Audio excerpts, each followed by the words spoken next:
Hello everyone, my name is Carl. Welcome to my workshop and welcome to my YouTube channel. Now you'll have noticed recently that there's been a bit of a dearth of engineering related and workshop related posts on my channel. Now there's a reason for this.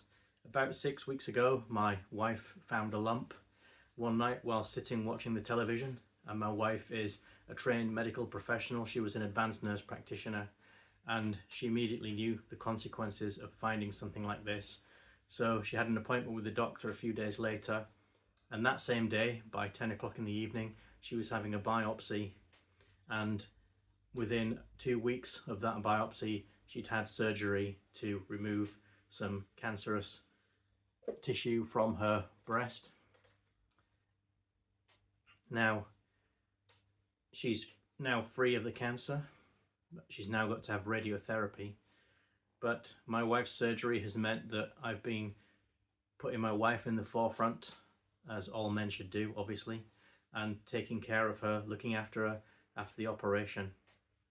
And so I've also been looking after Harry as well, and I've been taking him out, doing things that he likes to do, and getting him involved with some of the filmmaking, which is why I've had some of the days out films that we've made recently. And today I want to show you another film like that, and it's a film of what I consider to be the UK's best small aircraft museum. And this is the aircraft museum that's just about 5 miles up the road from where I live, and it's called Moravia, and it's situated in the small village of Kinloss, near to the former RAF Kinloss, and it's situated in an old primary school. Now, why do I think it's the best small aircraft museum in the UK? Well, it's because of the wealth of exhibits that are there, and just the amount of interest that there is in all the different things that are on display there, and aviation technology that's on display there. But also it's entirely run by volunteers, and it's the volunteers that really make the place, because every single one of those volunteers is either ex-RAF ground engineers or ex-RAF aircrew. So they really know what they're talking about. So I hope you enjoy this video where we visit Moravia, the best small aircraft museum in the UK.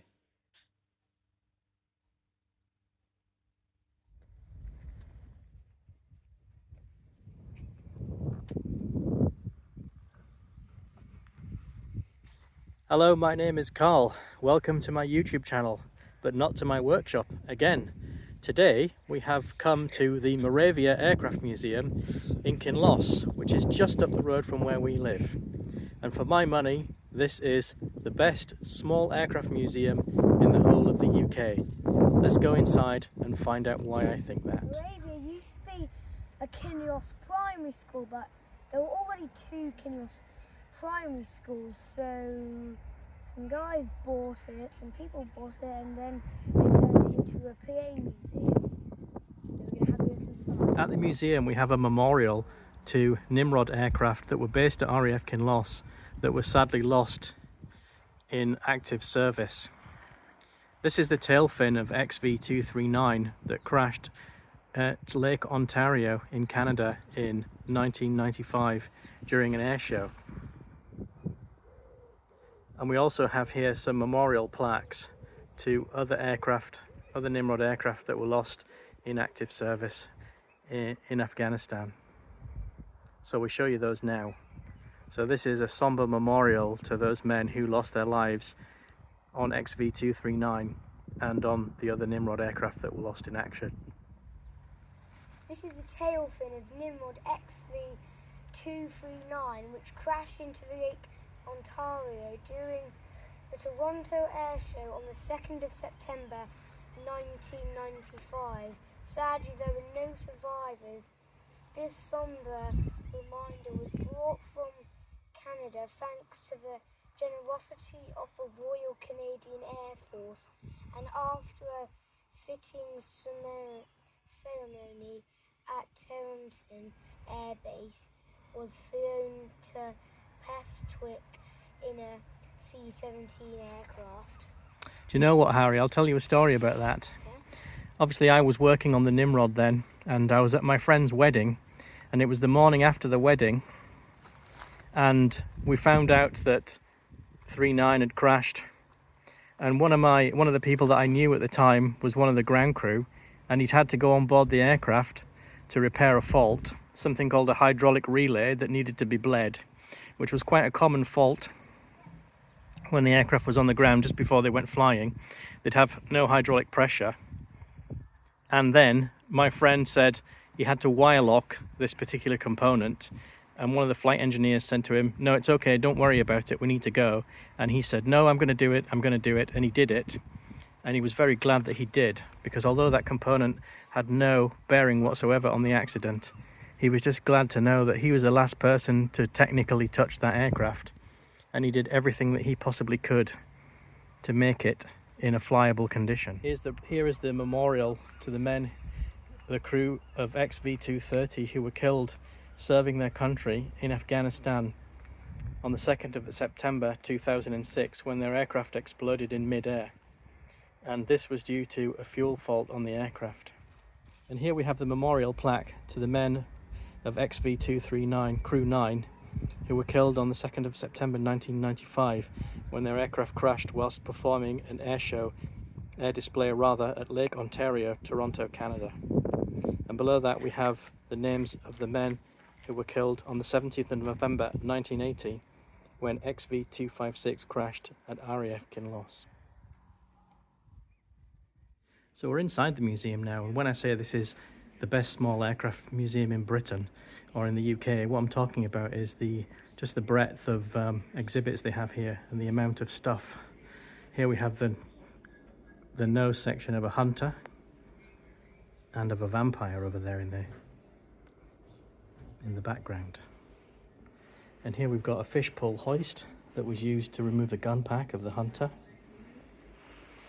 And we'll go up now and speak to Harry in the cockpit. Aiming guns, a variety of missiles, and was introduced in 1954. It also had a full targeting system for the 4 Aiden guns. Yep, so let's have a look inside the cockpit. There we go. There's the throttle down there. Harry's got his hand on the control column, or he did have. There we go. There's the oxygen panel just over to the right there. Right, Harry. Yeah. Shall we go and have a look at some more things? This is a cockpit section of de Havilland Vampire XD425. And this aircraft was wooden. De Havilland having built the wooden Mosquito, so they built a wooden jet aircraft. This had a Rolls-Royce, sorry, not a Rolls-Royce, de Havilland Goblin engine in it. And it was armed with Hispano Suiza 30mm cannon, and was the first jet aircraft to form a Royal Air Force aerobatic display team called the Black Knights. So we're inside the Vampire now, and as we can see we've got an array of electromechanical instruments, absolutely typical of an early 1950s jet aircraft. And there's Harry. All dials and gauges on here. Yep, there's the Mach meter, engine fire suppression button, control columns, twin throttles so we can both fly. It's very reminiscent, the flight deck, or the cockpit rather, of this aircraft is very reminiscent of the Jet Provost, which was obviously a jet trainer, but very similar sort of layout to the Vampire.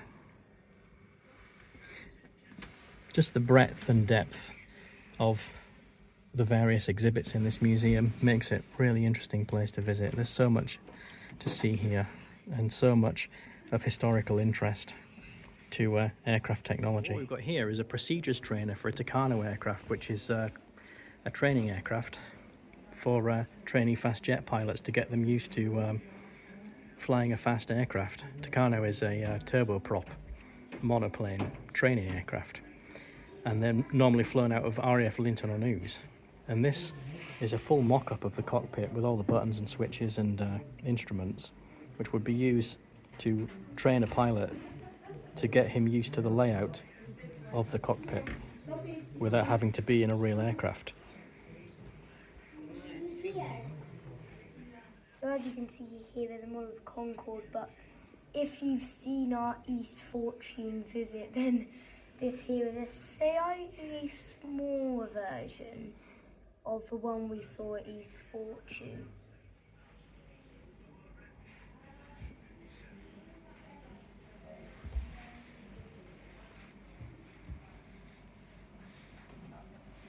Nice model of a piston provost there. We saw one of those at East Fortune. And there's a Hunter from the Black Arrows. Another one from the Blue Diamonds. Firebird's Lightning. Yep. Yellow Jack's Nat. That was like the Yellow Jacks were basically the Red Arrows, but before, like, they were like the starter up for the Red Arrows. That's right, Harry. Yep. So they're like the basis of the Red Arrows. That jet provost there is the Macaws. That was the College of Air Warfare. That was their display team.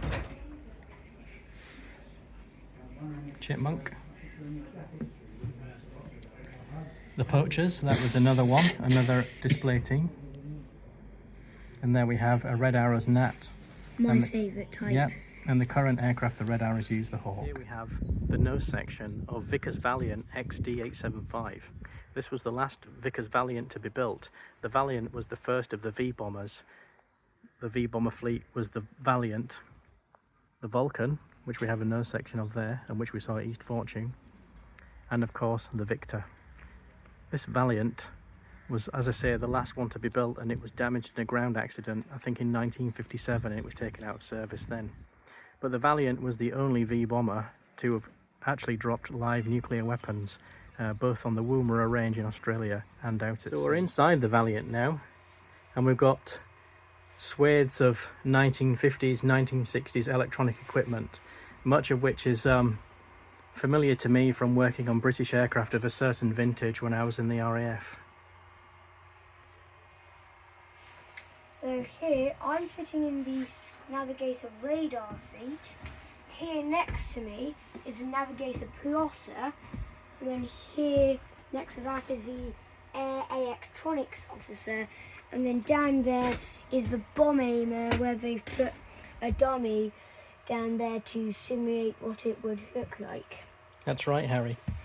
And we've got lots of equipment in here for navigational purposes, which was obviously used in the commission of dropping nuclear weapons. And as I said earlier, this aircraft, the Valiant, not this specific one, but the Vickers Valiant was the only one of the V-bombers to have dropped live nuclear weapons at Woomera and out at sea. Orange Herald was one of the thermonuclear devices that was dropped by a Valiant during the Operation Grapple trials. And here we've got the fuel panel. And over here is an analog calculator that was used for plotting the exact trajectory of the weapon when it was to be dropped. And up here, creaky floor, we have got the flight deck. You'll see that only the pilots have ejector seats.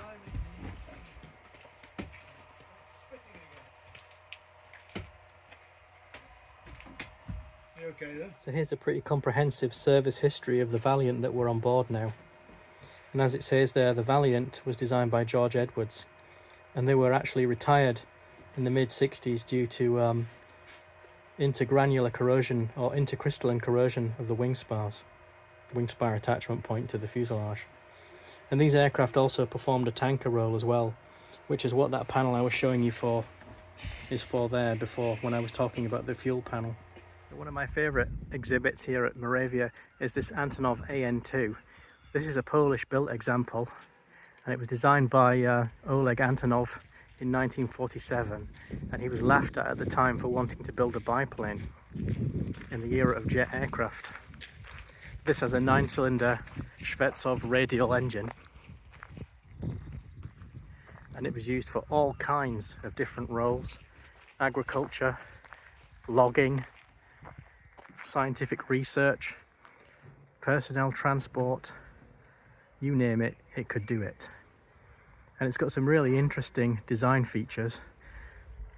It can't stall, for one thing. It's got spring-loaded slats on the wings that are open at about 40 miles an hour. Gives it its slow speed handling characteristics and stall characteristics. So we'll go and have a look round it now and go and have a look inside.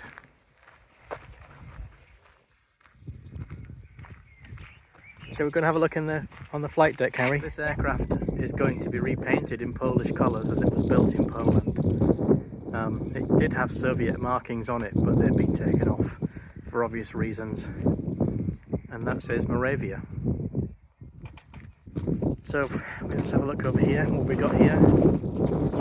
As far as I'm aware, that says Aerodromnaya Rozetka, which is ground power, basically. I think that's a ground power socket. Right, so let's go and have a look. So the inside of the aircraft is incredibly Spartan, but built to last. And these aircraft had no stall speed listed in the pilot's handbook, basically, and could fly in full control at about 30 miles per hour.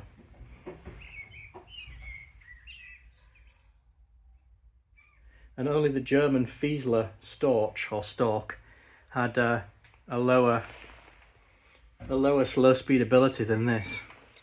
So quite an astonishing aircraft when it looks like it was built in someone's shed. So we'll walk up to the flight deck now where Harry's waiting. Here we are in the flight deck of the Antonov AN-2. And as we can see, it's about as perfunctory as the rest of the aircraft is.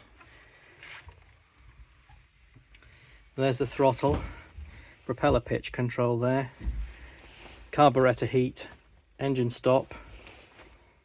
All the controls are in Cyrillic characters in Russian, but they have, some of them have got English overlaid using Dymo tape, because this aircraft was flown by a UK company, I think, before it was acquired by this museum. There's the radio compass. There's the magneto switch there. And in common with a lot of Soviet aircraft, they always have these little fans. Where are you taking us today, Harry? Where are we going? I don't know. Just going to go for a fly around? Yeah. Excellent idea.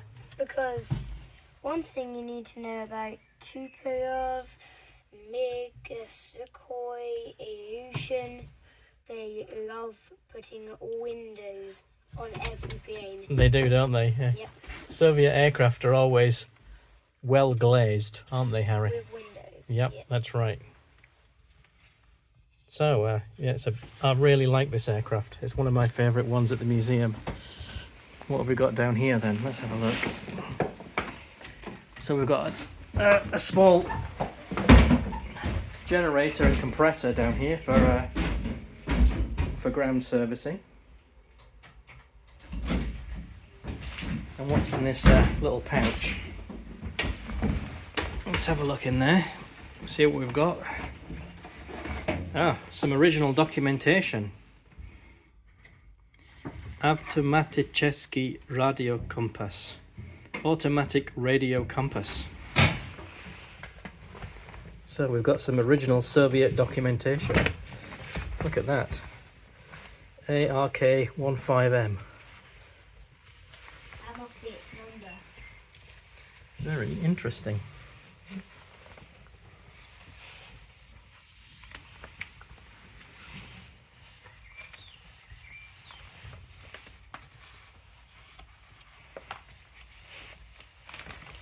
Right, Harry. Yeah? Let's carry on our tour of the museum. Looking around from the Antonov, we've got a Herald there. Got a Phantom in the distance there. A Supercat Jaguar. We've got another de Havilland Vampire, single-seater. This is a Swiss Air Force One, or it was in Swiss Air Force service. And one of the things that I think I'm trying to sort of make clear as we're walking around the museum is there are so many exhibits and so many interesting things to look at that it's actually rather difficult to give you a good overview of everything. So we're just going to have to film as we walk. Here's the example that I've got here of a McDonnell Douglas F4 Phantom. This one's in Royal Navy colours. And these aircraft that we bought and put into service from the Americans were fitted with Rolls-Royce Spey engines. So the British version of the Phantom was engined with the Spey. So let's move around the front of the Phantom. There's the launch weight which is needed for the steam catapult guys on the aircraft carrier when it's launched. Let's have a look inside the nose bay if we can. There we go.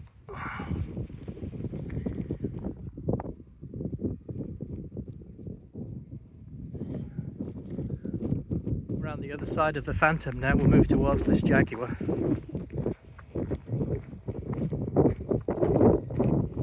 I worked on these when I did my technical training. They had a lot of these at RAF Halton, which was the #1 school of technical training back in the day. And then at Defence College of Aeronautical Technology at Cosford, I worked on these there as well. That's where the micro turbo should be, which was the APU for these aircraft in that bay there, in that air brake bay. This aircraft is 6th Squadron. You can see there the flying tin openers, they were called.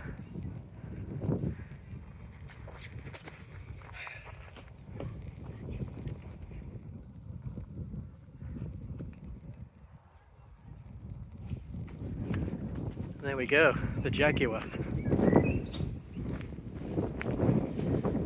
there's another Jaguar at this museum as well, so we'll have a look at that one later.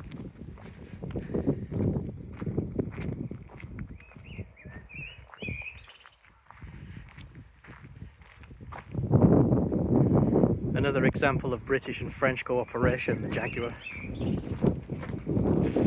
It's a refueling point there. Also where the hydraulic rig connects. I'll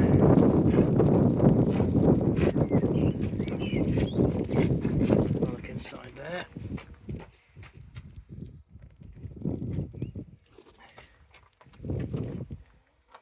And these have got like a toy arrestor hook on them, basically.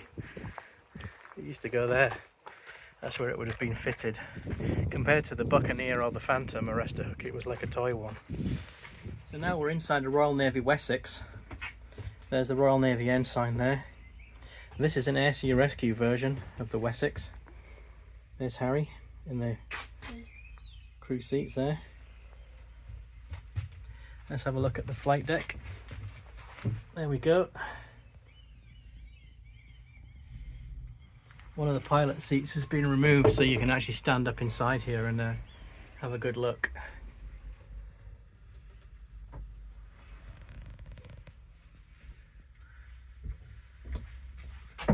Here's an external view of the Wessex, the Royal Navy Wessex at Moravia. Moravia has turned into a bit of a museum of the history of the helicopter, because we've got a Wessex here, we've got a Merlin over there where Harry is now, then we've got a Sea King, and then a few more helicopters behind that, which we'll have a look at now. Over there we have no section of another Herald and a couple of airport fire tenders. We're now on board the museum's example of an Augusta Westland Merlin, which is probably the most modern helicopter in use in the Royal Air Force and the Royal Navy at the moment. And this is one of the prototypes from the mid-90s that was used for trials. So if we have a look round, there's lots of equipment in the back there that was used during the trials of this aircraft. And there we can see a photograph of the aircraft before it was dismantled and brought to the museum. Hello, my name's Ian Wood. I'm an ex-Navy Sea King pilot, so I flew anti-submarine Sea Kings for my naval career for 10 years. However, we're here in a RAF Rescue Sea King, which is basically the same airframe, just differently fitted out, doing a slightly different job. Well, that was excellent, thank you very much. And we've got Harry sitting in the flight deck, so perhaps you could talk us through a few bits and pieces in the flight deck. Okay, the primary controls in any helicopter, you have a lever in your left hand, the collective lever, pedals on the floor. Please don't call them rudder pedals. I was instructed that they're either tail rotor pedals, because that's what they operate, or yaw pedals, which is the movement of any aircraft's nose left and right. Yeah. And then finally the cyclic stick between your legs. In simple terms, the collective lever is what allows us to go straight up and down. The pedals on the floor are there to operate the tail rotor, as I said, because as soon as you lift off, if you did nothing else, the fuselage would spin violently in the opposite direction to the rotors. And in a Sea King and any conventional helicopter, and by that I mean main rotor and tail rotor, if the blades are going to the left as you look out of the window, then as you raise the lever to take off, you would squeeze forward with your left foot. If the blades were going to the right, you'd squeeze forward with your right foot. And then finally, the stick is what allows us to go forwards, backwards and sideways. So if you imagine a big dinner plate with an arrow hanging out the bottom, that's the weight of the helicopter. The lever is what creates an arrow going upwards to get us into the air, and it's the stick that allows us to tilt the dinner plate forwards, backwards and sideways, so that the big lift arrow not only lifts us but moves us forward as well, forwards, backwards and sideways. So that kind of gives us that lift vector, doesn't it, to actually move the helicopter forwards? Yeah. Yeah. And collective lever, because as you raise it, all the blades change pitch by the same amount at the same time, hence collective, or collectively, hence collective. And then the cyclic stick, because during each rotation, each cycle of each blade, it is constantly changing pitch to allow the whole disc to tilt. So if you want to go forwards, as the blades are going towards the back of the aircraft, they gain pitch so that they fly up, and then as they come forwards, they lose pitch so that they fly down. Or if you're going backwards, they're going up at the front, down at the back, etc. Well, thank you very much. That was a very concise and excellent explanation. The back of the Sea King fuselage, we've got some of the rescue equipment that they used to use. Life raft, lifting harness. And you'll notice the rubber floor in here because of seawater ingress when they bring people in from the briny. Here's the all-important winch controls, and we'll have a look at the winch outside. And here is the all-important hydraulically operated winch that we've just seen the controls for, and that would be pulling people out of the water when they've had a particularly bad day at the office. And here we've got another RAF Rescue Wessex, Air Sea Rescue Wessex, as opposed to the Navy Wessex over there. And this is a beauty. Let's go and have a look at Sycamore. And this was the first British-built helicopter that was certified for civil use. One of the first Air Sea Rescue helicopters. This had a radial piston engine in it. It was in this helicopter was a Alvis or Bristol Siddeley Leonides. Remember when we saw the Lightning at East Fortune? That one was complete. Well, here we've only got a cockpit section. Some people bemoan the fact that these aircraft get cut up, but I actually think personally I'd rather have a cockpit section than nothing at all. Here we have another Supercat Jag. This one's actually got the arrestor hook fitted. Because Moravia is situated at Kinloss, where the former RAF Kinloss is not far away, where the Nimrod was based, the aircraft that I worked on, maritime aviation is very much in evidence here. We've got a couple of old radome sections from Nimrods there, and a part of a Shackleton, which was of course the predecessor to the Nimrod in maritime reconnaissance. And over there, got a rather poorly looking Jet Provost that's being worked. Here's an example of the first practical helicopter that was built in the UK. This is a Westland Dragonfly. Entered Royal Navy Air Sea Rescue Service in 1950.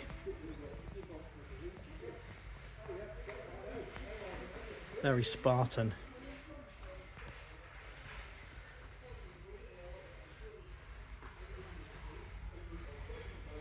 Again, this was another piston-engined helicopter. The light's not great in here, but hopefully you can see that.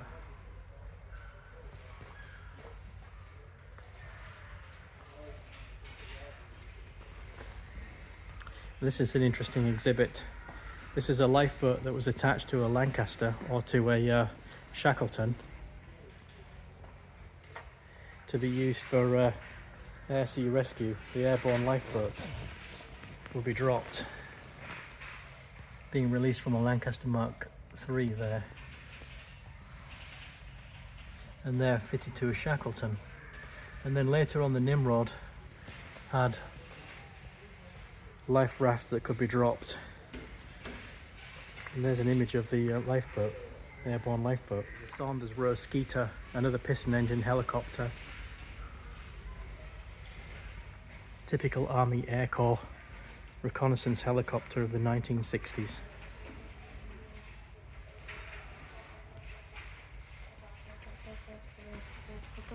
And we have a Rolls-Royce Nimbus engine here, and another one in its transport cradle.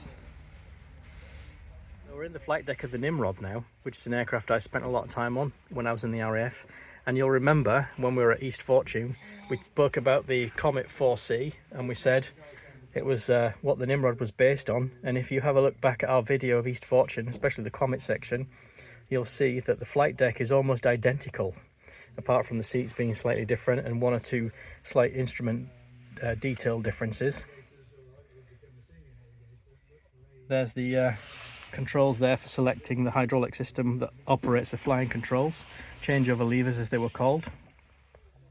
There's the throttles, trim controls, HP cocks with the cracker buttons on them, the igniters. Here's the flight engineers panel, that's your hydraulics there, AC electrical power, DC electrical power, flight refueling panel which was added later during the Falklands so we could have a flight refueling capability. The dimmers there,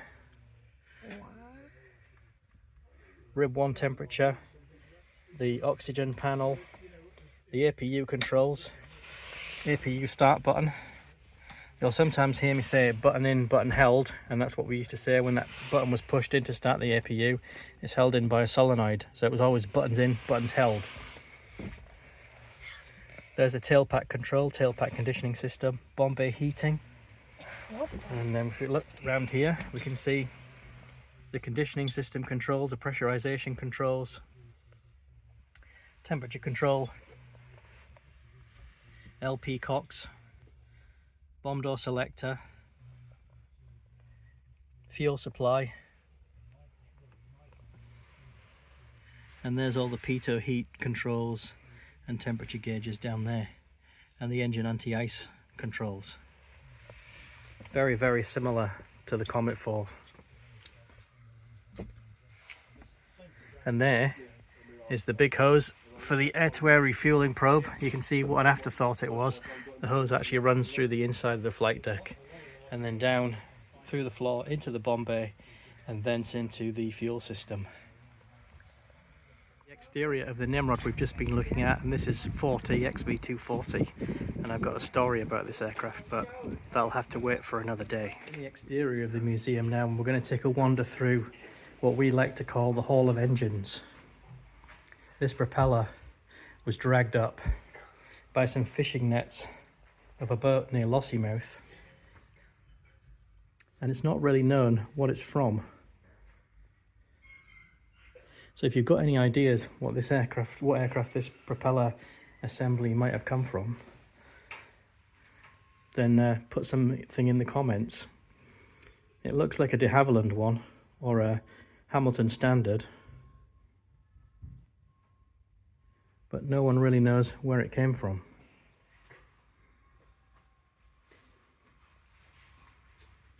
There's that section of an Olympus engine that's going to feature in another film that I've made, which is to come.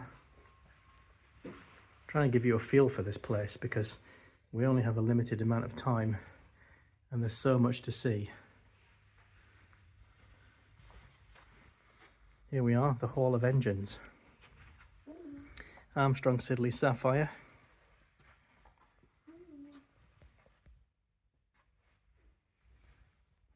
A Spey, as used in the Nimrod and the British version of the Phantom and various civil aircraft. Rolls-Royce Dart, and this has got a centrifugal compressor just like the engine we're trying to build. There's the remains of a Merlin that again was found offshore and was brought to the surface by local divers. Second time this year already. Yes, it is, absolutely. And that was my old boss.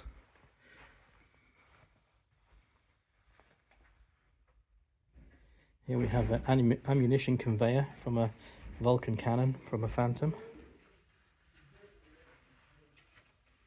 A Royal Observer Corps. Puma helicopter.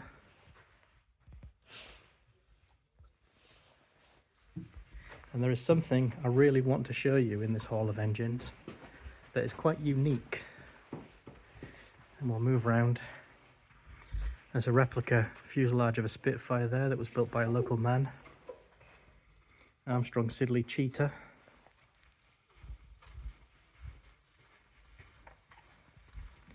And this is what I wanted to show you. This is an Armstrong Sly Stentor rocket engine. Now you're not going to see many of these in your average common or garden aircraft museum. And this was used in the Blue Steel standoff nuclear missile that was fired from the Vulcan. There's a picture of it there being tested.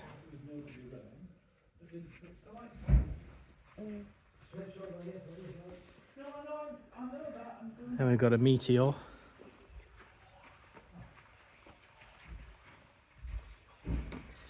A Venom.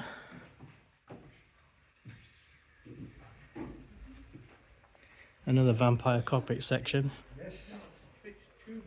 Some structure from a Wellington bomber. Geodesic construction. There's a nose section from an English Electric Canberra. Rolls-Royce Avon, as used in the Canberra and many other aircraft. Rolls-Royce RB199, as used in the Tornado. Here's a Tornado afterburner. Two types of nozzles, atomizing nozzle and evaporating nozzle.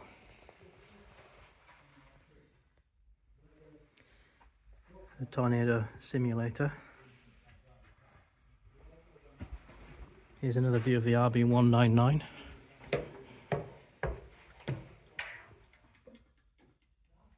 And here is an Olympus, as used in the Concorde and the TSR-2, and of course the Vulcan. And there is a photo of the TSR-2. So Harry's in the cockpit of the Meteor, the first British jet fighter.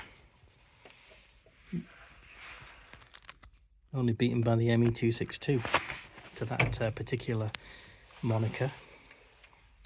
Just exactly the same controls you would see in a piston engine fighter of the same vintage. What we're looking at here is the Armstrong Sly double Mamba engine, which is two turbo shaft engines driving through a gearbox to drive two contra-rotating propellers, and it was used in the Ferry Gannet, which you can see there.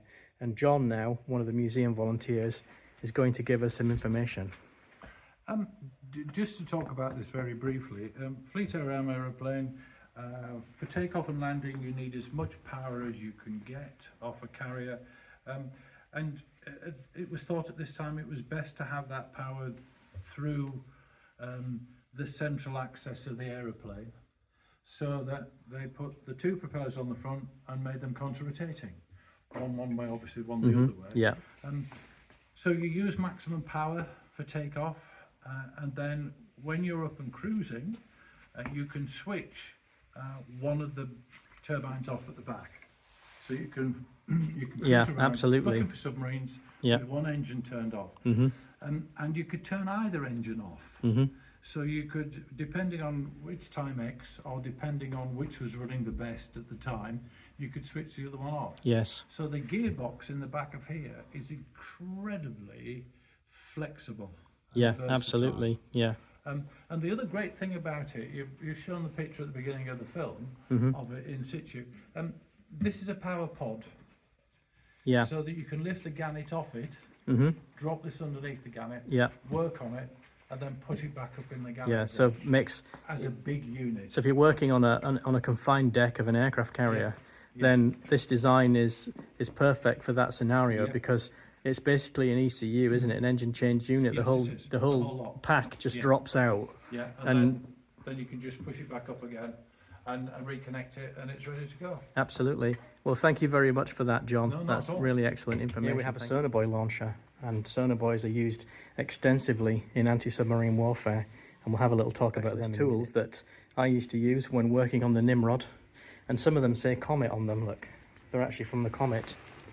And this one is a bomb door pin extractor. Various other specialist tools that we used to use. Some of these are for removing the wheels. Various extractors. Every time I make a special tool in my workshop, I always think of these things. And we talked about sonar buoys just now. This is a display showing various different types of sonar buoy. A sonar buoy sends a sonar signal to the submarine, which is submerged. It floats around in the water, sends a sonar signal down to the submarine. The ping comes back to the sonar buoy, and then the sonar buoy sends a radio signal back up to the aircraft. So the aircraft can fly around and have the benefit of sonar detection of the submarine.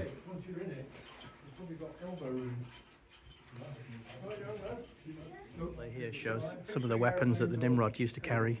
Stingray torpedo. That's a Stingray mounted in the bomb bay. Then parachute retarded release. And then that's what it's designed to do. And now we have a signal underwater sound that was used for marking the position of submarines. Various different types of sonar buoys. And then over here we have the life raft from a Nimrod. Some of the life raft pods that used to be dropped for search and rescue purposes. And here we would have a Rolls-Royce Gnome engine as used in the Wessex. 2 of these in the Wessex. And I think Harry's marshalling an aircraft, aren't you, Harry? There he goes, doing his best marshalling. Very good. We're outside the museum again now, and here we have a jet provost, and over there is a Domini. But what's of great interest over here is this forward control Land Rover that's being restored. Let's have a quick look at that before we leave. So it's down to the chassis, which looks to be in pretty good condition actually. I believe this was an ex-Remy or an ex-Rapier Squadron mobile workshop when it was in use. And as we can see, it's being stripped down by the museum volunteers. And it's going to be restored fully as far as I'm aware.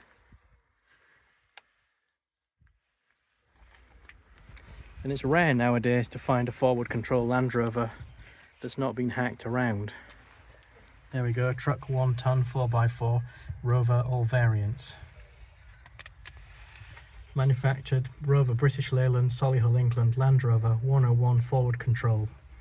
There's the chassis number if you're interested.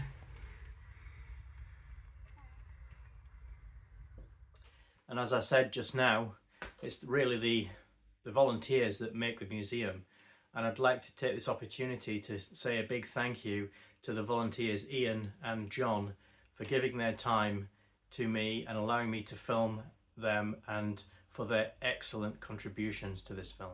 So there you go folks, I really hope you enjoyed that video. The next film I put out will have some engineering content and some workshop content in it, and it's going to be a précis of where I'm at with building the combustion chamber, which you can just see there to the side of me there, for the gas turbine project. As I said before, I haven't really had the inclination all the time to come into the workshop with my wife's illness, but fortunately she is on the mend now, so that is obviously excellent news for my family and for me as well. And what I would say to you is, take care of the women in your life, make sure that they're checking themselves on a regular basis. That's what we as men should be doing, taking care of the women in our lives. And again, thank you very much for watching. And if you're not subscribed to my channel, please consider doing so. There's something like 80% of people that watch these videos aren't subscribed to them. And it really does help me to get the numbers up. It gives me the impetus to carry on, really. And if you are subscribed, please click the bell icon so that you get notifications of when I put new videos out. Okay, take care everybody, and I'll speak to you all soon.